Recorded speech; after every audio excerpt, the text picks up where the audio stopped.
Hello दोस्तों। तो आज के वीडियो में हम जिस टॉपिक को पढ़ेंगे उस टॉपिक का नाम है मिनट ऑन इंडियन एजुकेशन। ये उतना हार्ड टॉपिक नहीं है, लेकिन फिर भी मैं कोशिश करूंगा कि मैं इसको और थोड़ा इंटरेस्टिंग तरीके से आप लोगों को बताऊं। तो बिना किसी वक्त गवाए चलो शुरू करते हैं। तो लॉर्ड मैक्यूलेस के मिनट्स का थोड़ा सा बैकग्राउंड पढ़ लेते हैं। देखो, जो डेट था 2 फरवरी 1835।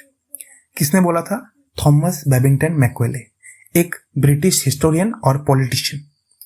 इसने एक डॉक्यूमेंट प्रेजेंट किया जिसका नाम था मिनट ऑन इंडियन एजुकेशन। ये कब हुआ? ये ब्रिटिश कॉलोनियल रूल के दौरान इंडिया में हुआ। ओके, अभी इसका मेन एम या ऑब्जेक्टिव क्या था? मेन एम था इंडिया में इंग्लिश एजुकेशन इंट्रोड्यूस करना, एक ऐसी क्लास ऑफ इंडियंस को बनाना जो इंडियन इन ब्लड और कलर हो, पर English in taste, opinion, morals और इंटेलेक्ट हो। ऐसे इंडियंस ब्रिटिश रूल को स्मूथली चलाने में मदद करेंगे। कैसे मदद करेंगे?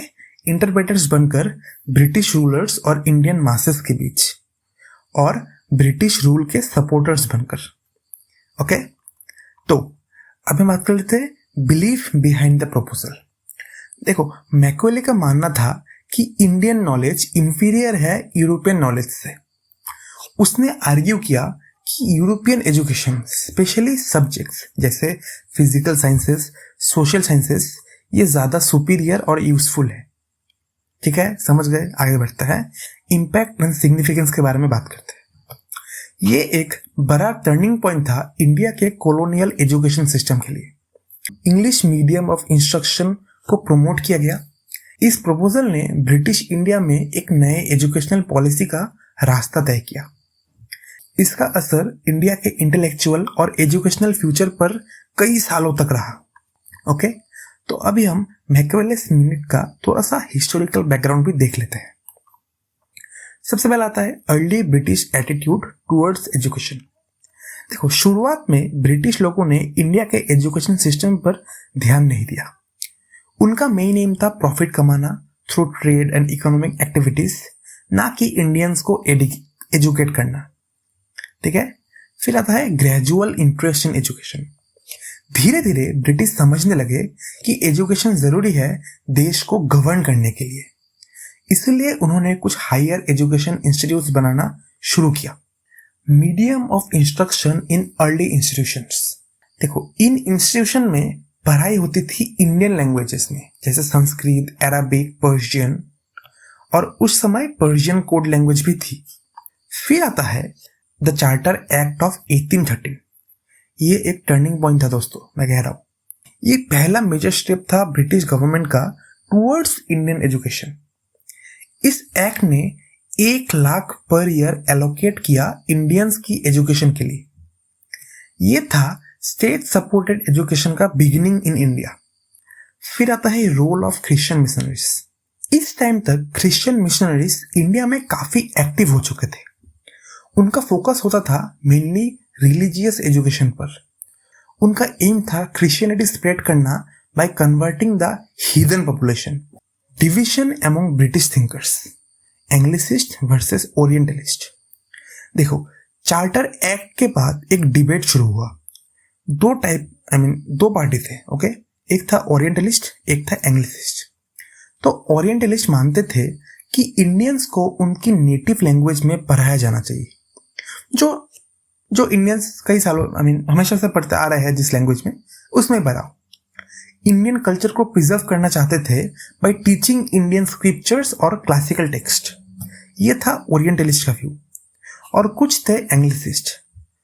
वो मानते थे कि इंग्लिश एजुकेशन सबसे बेनिफिशियल है।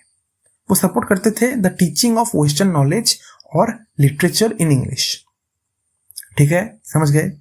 फिर आता है arrival of Lord Macaulay 1834।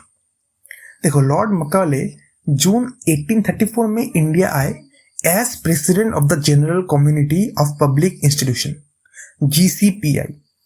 Okay, और फिर आता है 1835 में मैक्यूलेस मिनट्स। ओके, तो मैक्यूले का famous minute on Indian education ने एंग्लिसिस्ट को सपोर्ट किया। उन्होंने डिसाइड किया कि गवर्नमेंट के लिमिटेड फंड्स का यूज होगा टू टीच वेस्टर्न साइंस और इंग्लिश लिटरेचर। एजुकेशन सिर्फ इंग्लिश मीडियम में दी जाएगी, ठीक है। फिर उसने प्रपोज किया डाउनवर्ड फिल्ट्रेशन थ्योरी। ये थ्योरी क्या कहता है दोस्तों? ब्रिटिश का प्लान था कि सिर्फ कुछ अपर क्लास इंडियंस को एजुकेट करना, ये सिलेक्ट किए गए लोग बाकी जनरल पब्लिक तक एजुकेशन पहुंचाएंगे। आइडिया ये था कि एजुकेशन ऊपर से नीचे फिल्टर हो जाएगा सोसाइटी के अंदर, ठीक है। इसमें मेन एजम्पशन क्या था? एजुकेटेड एलाइट लोग अपनी नॉलेज शेयर करके बाकी लोगों का अपलिफ्ट करेंगे। ये एक एफिशिएंट तरीका माना गया था वेस्टर्न एजुकेशन को इंडिया में इंट्रोड्यूस करने का, ठीक है। समझ गए अब तक? तो अभी हम बात करेंगे ये जो मैक्वेलेस का मिनट है, इसके कुछ मेरिट्स थे, ठीक है। पहला मेरिट था role of English in freedom struggle. English ने इंडियंस को फ्रीडम मूवमेंट के दौरान कम्युनिकेट और यूनाइट करने में हेल्प किया। एजुकेटेड इंडियंस ने इंग्लिश को कॉमन लैंग्वेज बनाकर इंडिपेंडेंस के लिए फाइट किया, ओके। फिर आता है foundation for modern education. Macaulay की पॉलिसी ने मॉडर्न एजुकेशन सिस्टम का बेस रखा इंडिया में। ट्रेडिशनल इंडियन एजुकेशन से स्ट्रक्चर्ड फॉर्मल सिस्टम की तरफ शिफ्ट हुआ, ओके। फिर आता है doorway to world literature. English के थ्रू इंडियंस को ग्लोबली लिटरेरी वर्क्स का एक्सेस मिला। इससे नए लिटरेरी जॉनरा और राइटिंग स्टाइल्स का डेवलपमेंट हुआ इंडिया में, ओके। फिर आता है inspired Indians to improve education. Indians ने एग्जिस्टिंग सिस्टम को एनालाइज करना शुरू किया। उन्होंने एजुकेशनल स्टैंडर्ड्स इंप्रूव करने के लिए रिपोर्ट्स और प्रपोजल्स लिखने स्टार्ट किए, ठीक है। देखो अभी जैसे मेरिट्स थे, कुछ डिमेरिट्स भी होंगे ऑब्वियसली। तो डिमेरिट्स क्या थे? वर्सेंड द ओरिएंटल ऑक्सीडेंटल कंट्रोवर्सी। देखो ओरिएंटलिस्ट और एंग्लिसिस्ट के बीच का डिस्प्यूट सॉल्व करने के बजाय मैक्वेले की पॉलिसी ने डिवाइड और डीपेन कर दिया और गहरा कर दिया। Ignored orientalist completely. मैक्वेले ने ओरिएंटलिस्ट के व्यूज को बिल्कुल कंसिडर नहीं किया, उनको समझने के बजाय उनकी इंसल्ट की, ठीक है। इंग्लिश, फिर आता है English not practical for all. चाहे इंग्लिश को मॉडर्न लैंग्वेज का की माना गया, लेकिन सब इंडियंस के लिए इंग्लिश प्रैक्टिकल नहीं था उस समय। ज्यादातर लोग इंग्लिश नहीं समझते थे, जिससे एजुकेशन सब तक नहीं पहुंच पाई, ओके। फिर आता है इग्नोर्ड इंडियन लैंग्वेजेस। मैक्वेले ने इंसिस्ट किया कि सिर्फ English he medium of instruction होना चाहिए। इससे इंडियन लैंग्वेज का नेग्लेक्ट हुआ, जो कि इक्वली इंपॉर्टेंट है। फिर आता है insult to native literature. Macaulay ने क्लेम किया था a single shelf of fine European library was worth the whole native literature of India and Arabia. ये इंडियन हेरिटेज और नॉलेज के लिए एक बड़ा इंसल्ट था, ओके। फिर आता है failure of downward filtration theory. ये थ्योरी एक्सपेक्टेड रिजल्ट्स नहीं दे पाई। एक छोटी सी एजुकेटेड एलाइट क्लास और बड़ी अनएजुकेटेड मेजोरिटी के बीच डिवाइड क्रिएट हो गया। फिर आता है no upliftment of lower classes. देखो अपर क्लास ने लोअर क्लास को एजुकेट करने में हेल्प नहीं किया, जैसे कि मोहनलाल जैसे लोग अपनी अनएजुकेटेड वाइफ्स को नीचे समझते थे। फिर आता है रॉन्ग टू क्रेडिट मैक्वेले अलोन। ये कहना गलत है कि सिर्फ मैक्वेले रिस्पॉन्सिबल था न्यू एजुकेशन पॉलिसी इंप्लीमेंट करने के लिए।